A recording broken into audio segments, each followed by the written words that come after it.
You think all this can last? There's a storm coming, Mr. Wayne. You and your friends better batten down the hatches. Because when it hits, you're all gonna wonder how you ever thought you could live so large and leave so little for the rest of us.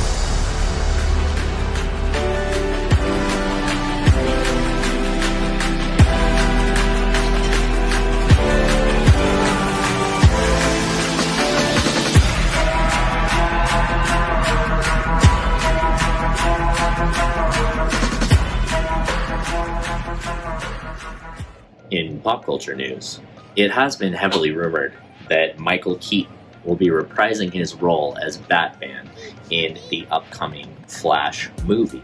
Initially, thoughts on the movie were that it was going to be a Flashpoint direct movie. With this new information, a lot of people are speculating that it's going to be more of a Crisis on Infinite Earths. Now, if DC has taught us anything, it's that they can treat a multiverse very, very well, and a multiverse conflict very, very well. The comic books almost every year have an Infinite Crisis style some blockbuster, and they've been doing so with a fair amount of success for over the past decade. The CW Arrowverse showed amazing promise for the concept of a shared multiverse with their Infinite Crisis series, bleeding in old movies, TV shows, animated series. They did it fantastically. And if anything, this was a test for the proving grounds that the higher-ups needed to see to potentially make this a thing. If this is true, my main hope is for this to be the stepping stone that we need to get the Batman Beyond movie that we all deserve. Because Michael Keaton, as an old, pissed-off Bruce Wayne, training the new Batman in Terry McGinnis, is one of my favorite animated series of all time. It makes me think of my childhood.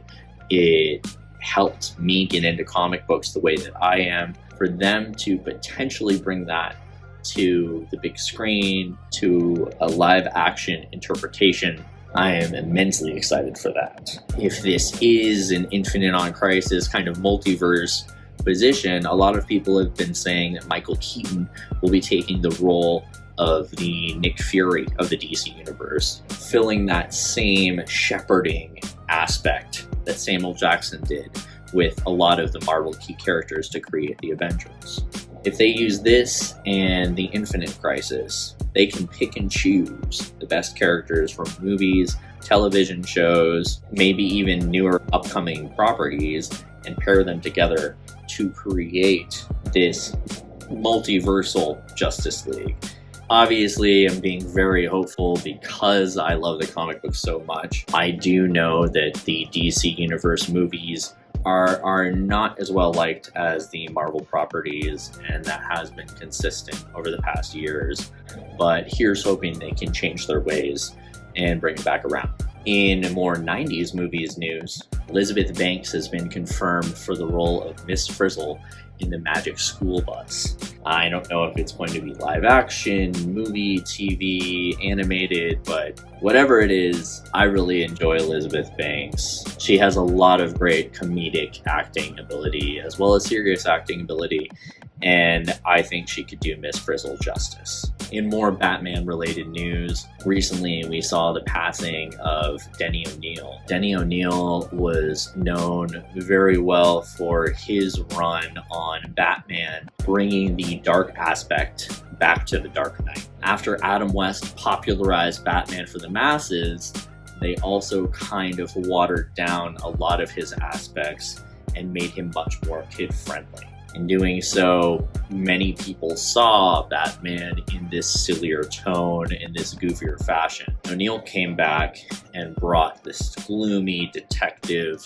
in the shadows. It was fantastic. Also, one of his key creative collaborative partners, Neil Adams, amazing artist and a really, really nice guy. I personally have met him at a few cons, and he's more than humbled by all of the fans of his work, and he's always excited to sign something for you. This pair created some of the more memorable Batman stories to come out of the 70s, as well as Green Lanterns and Green Arrow's Brave and the Bold. This took a social look at superheroes. One of the key instances earlier on in the series is when Green Lantern is walking through kind of the slumber area of the city. We see an African-American man walk up to him and say, "I hear you've been saving aliens all around the galaxy, saving purple people and green people and people with orange skin and yellow skin and blue skin,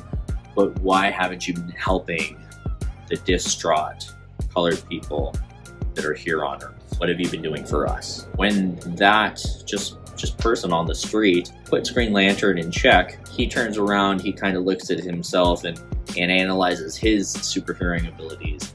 Along with Green Arrow, they go through almost on a road trip, if you will, through America, trying to help the working class, trying to help the man that isn't necessarily being featured in these larger stories. They're going to tackle more social aspects and more political aspects. A really amazing set of stories, and if you haven't read them yet, definitely check them out.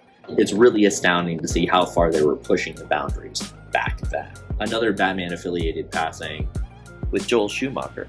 Many people know him as the director that brought us the Batman credit card and the Bat nipples. Essentially, they're bringing the campiness back to Batman that Michael Keaton and Tim Burton kind of took away, at least in the movie aspect. Although many people know him for those works more than his other works, I personally think his movies, The Lost Boys and Flatliners, are my two favorites of his.